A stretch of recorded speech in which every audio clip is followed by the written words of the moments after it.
Janine, that's really good. I hadn't heard you before. I turned to Mickey, I said, where'd you get her? And anyway, you can play that piano too. Really good. That's a gift. You're bound to have learned that. You go to Baylor Music School? I did, yeah. That's what I thought. Okay. I'm not going to say anything about it. Thank goodness you don't. Well, we need you on the football team. Anyway, good to be back with you. I've just got one or two words of advice, and that's this. Number one, don't trust GPS around here. And number two, don't trust a woman's tuition. She said, no, we don't turn there. We came from south of Temple near Holland. One of our good friends, and Mickey knows him too, David Harbor, found out I was speaking here, and he said, say, can you come give us a report about Cuba? Because they pray for us and support us. And said, they start at 10 o'clock. He said, I'll have you out of there in 10 minutes. Well, we were doing fine until this. See, I've come here from the north a number of times, but not from the south that I can remember. So, and I remember a few years ago, we were just visiting. And I remember this thing took us all over creation getting here. So you can't trust it. I forgot to tell you, when I saw the fence of bicycles, that we were lost last time. I thought, uh-oh. Yeah, she said, there's all those bicycles. And she said, I remember that. And I think she's remembering from 10 years ago or something. I don't know. Anyway, it's good to be with Mickey and you guys again. And I remember Mickey, I don't know why this came to me. Do you remember whenever we went, was it snow skiing, our families? Yeah. Did you ski? Yeah, for about 10 minutes. We had our families. And when you fall down, I quit. yeah, we also played golf too, I think, out in Cloudcroft, I believe it was, or Ruidoso. And I remember, was it Jonathan that was with Kelly? And they were jumping up and down in my van. The van was going like this. You know, they were real little back then, but anyway, it was funny, I thought. So anyway, we've had a lot of good times together. And by the way, well, no, yeah. Speaking of cell phones, I told you to listen to that YouTube video. Was he the one that said that in the Bible it says that the whole world will see the two witnesses that die in front of the temple? Okay, well anyway, he said the two witnesses, which I think he said were Moses and Elijah. There's a debate among scholars about what these two witnesses will be. This will be after Jesus comes back, raptures his church, and then the tribulation will be going on. And if you don't believe it's soon, just turn on the news. Jews are being killed all over the world. And that's no accident. It's right here in the Bible. It predicts it. And my youngest daughter, who went with me to Cuba, keeps up with all that. And she's on it. And she sent us some pictures today of Jews being killed all over the world, in London, around the world. And folks, if you're a Christian, you're actually a Jew. Do you know that? Because you are grafted in, Romans says.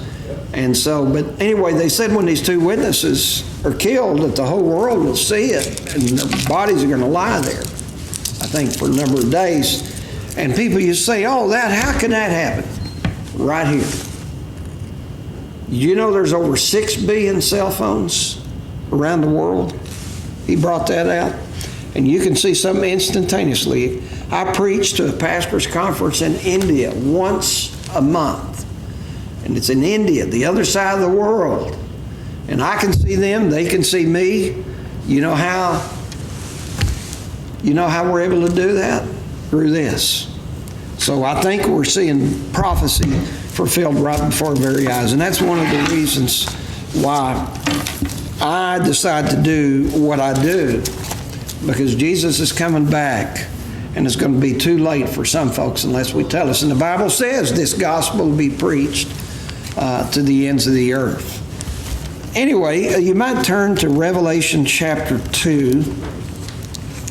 To Revelation chapter 2, or excuse me, Revelation chapter 2, verses 2 through 11. Now, Cuba, first of all, geographically and meteorologically, I've got one word for it. It is hot, and it is humid. The Americans that went, we kept talking about just how hot it is, and it just wears you out. And Cuba, as you know, is something like 90 miles from the United States, Key West. The part we were in, which was the eastern part of Cuba, is quite a distance further. The island of Cuba, I believe, is about 700 or 800 miles across, but yet from north to south, it's maybe about 90 miles.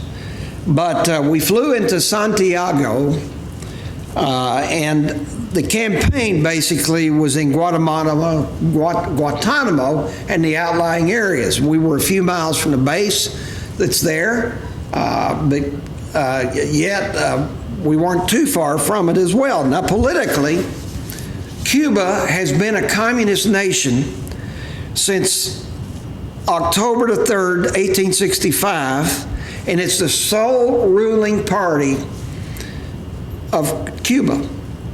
It's an authoritarian party state, and it was ruled for years by Castro and his brother, and now he's dead. And by the way, he was raised by Jesuits of the Catholic Church.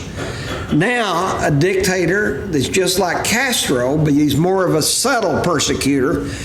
Diaz is ruling there. Now, the Communist Socialist Party was preceded by the Popular Socialist Party, which seized power after the revolution in 1959.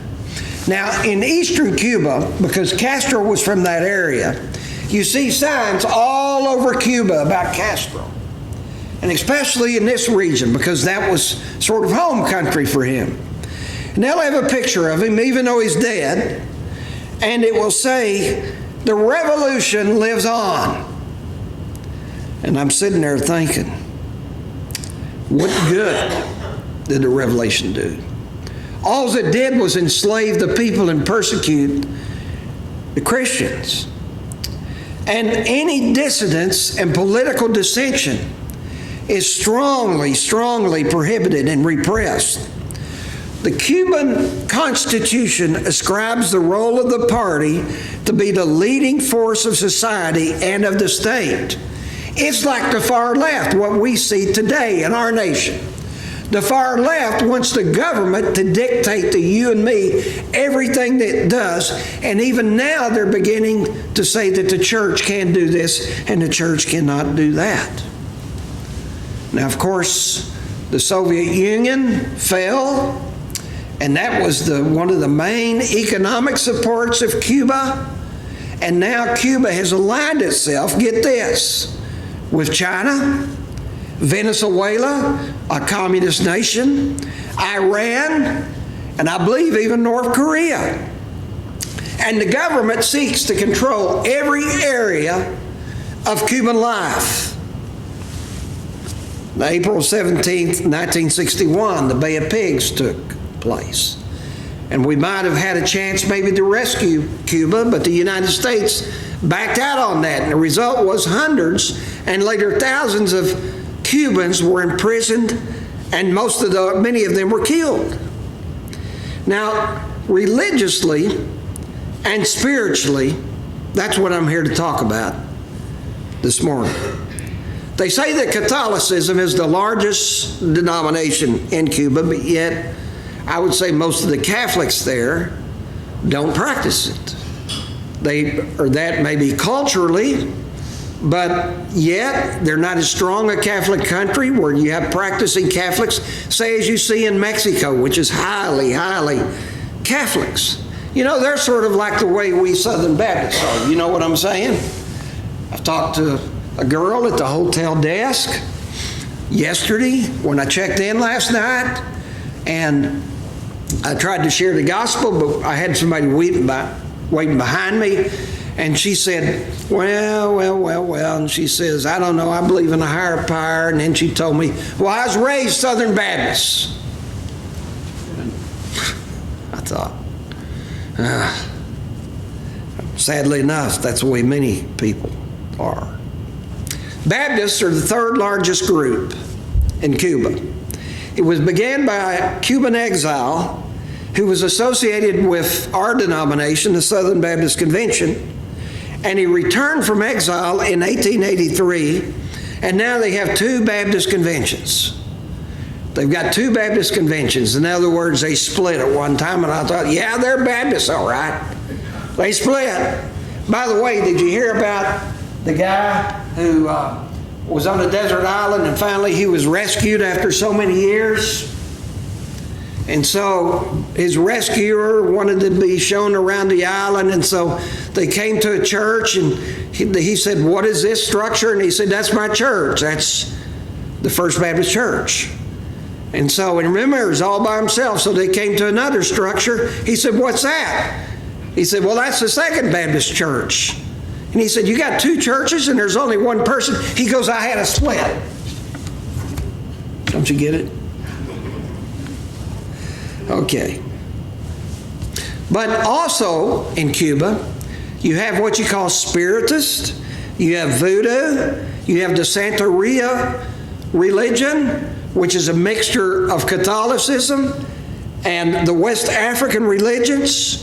And you have the culture of Roman Catholics, and the Santeria are scary, scary, scary when you encounter them. But I'm not scared of them, because my Bible says, greater is he that is in you than he that is in the world. In fact, if I come to a house that has the Santeria stuff in front of it, like maybe one time in Mexico, I believe, no, it was in Cuba, they had a cage with a chicken in it, and my person from that area told me, said, well, that's Santeria because they're going to sacrifice that chicken. I said, good, let's talk to them. So we talked to this young lady, and we led her to the Lord Jesus within 15 minutes. And so we have a greater God. Anyway,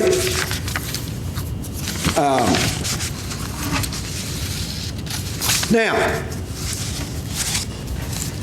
before we even go, because we're dealing with false religions and satanic religions like Santeria and Voodoo and all of that stuff, we go in and we teach a class on spiritual warfare, because you're going to be doing spiritual warfare when you get there, because, I mean, they're into some weird stuff. In fact, in Haiti, I believe they even sacrifice, the government does, once a year, a human being.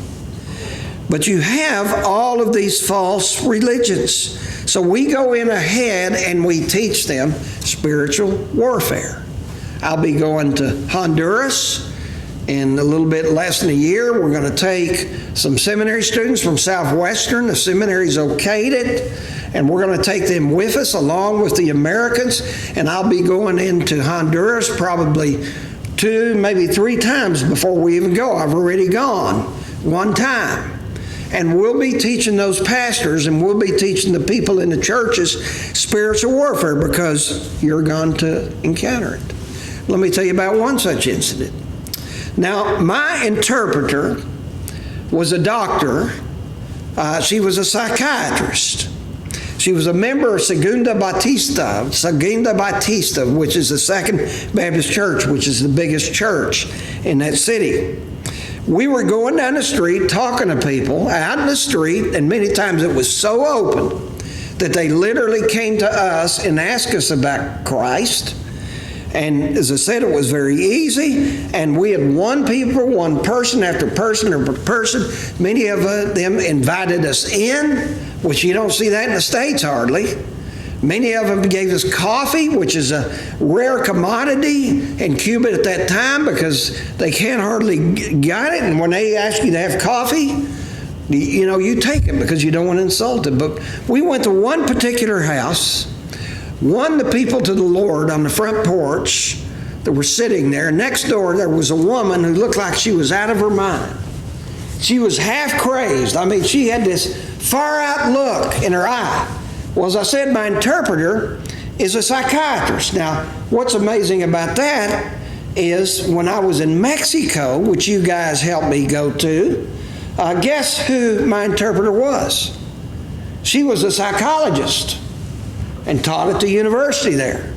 So I asked my psychiatrist in Cuba, I said, this is really kind of weird. I said, you're the second interpreter I have in a row. I said, how did I end up with a psychologist and a psychiatrist?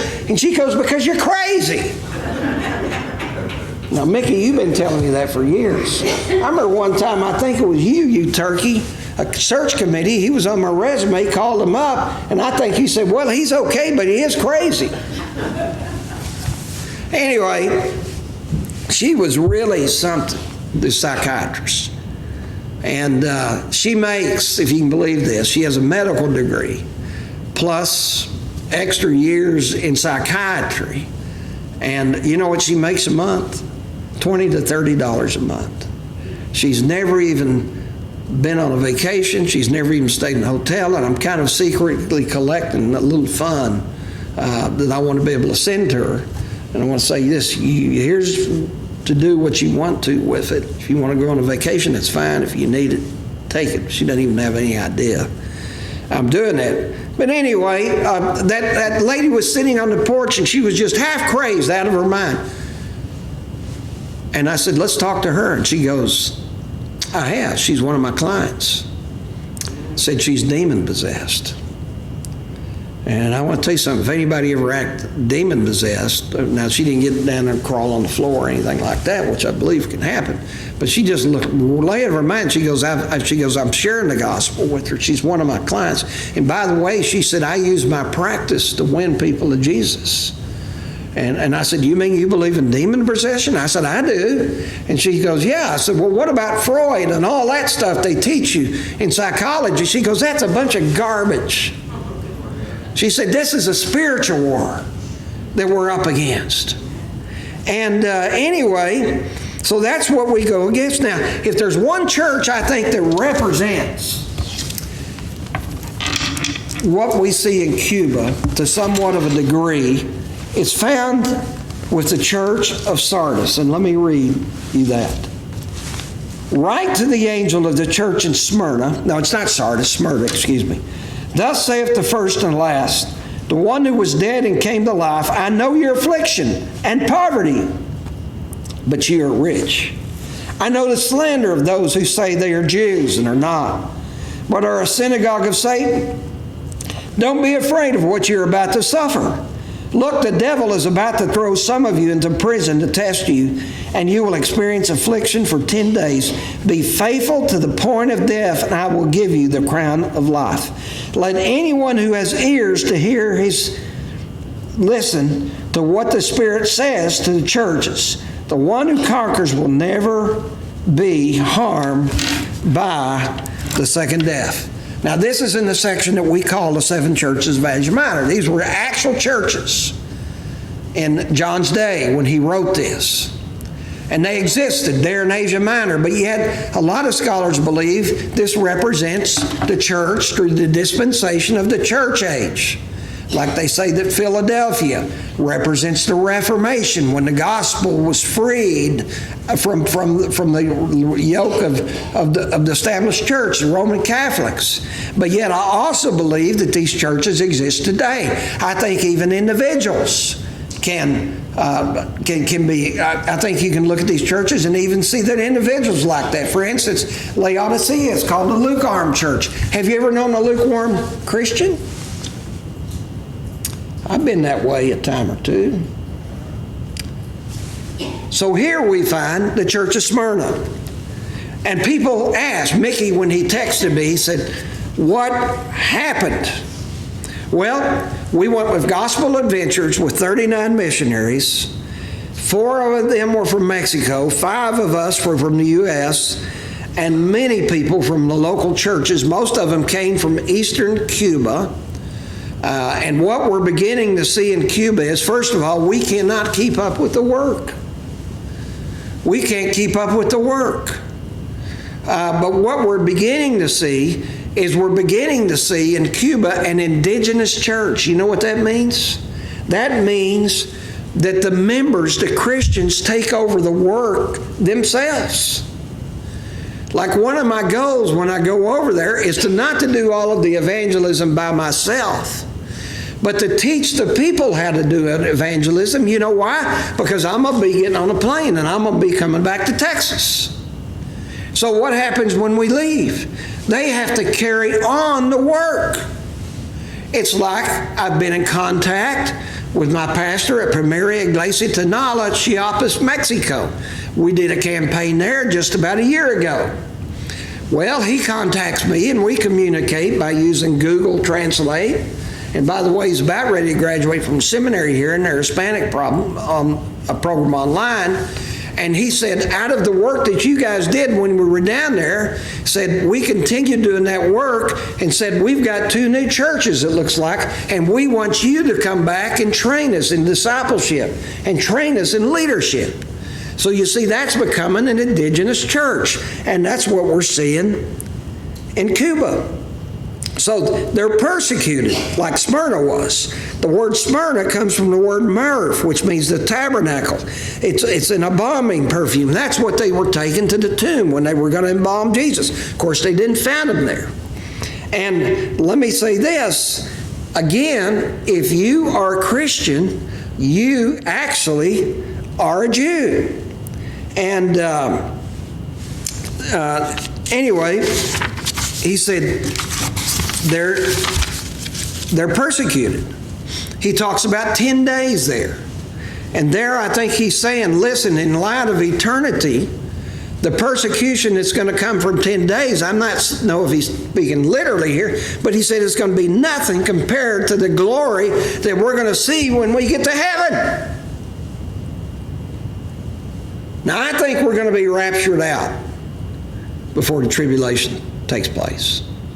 But I could be wrong. I could be wrong.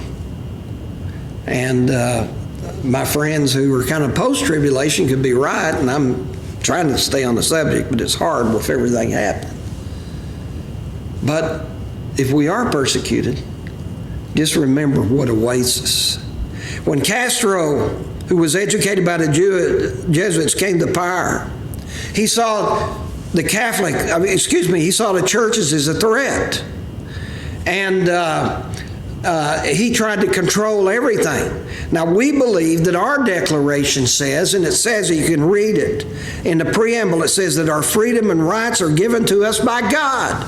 Where in Cuba, they believe that the state dictates everything, and one of the reasons why they hate the church so much in Cuba, the authorities do, the communists is, because we are a threat to them, because our rights do not come from the state, they come from Almighty God.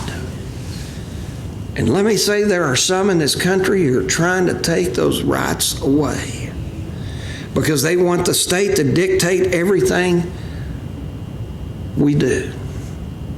There was a student in my class, I went back and worked on another degree a couple years ago, whose family were missionaries in Cuba. They were imprisoned, thrown in jail. They were eventually exiled. They're missionaries on a different Caribbean island, but he was in class.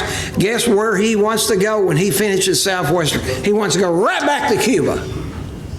God bless him. There was a former soldier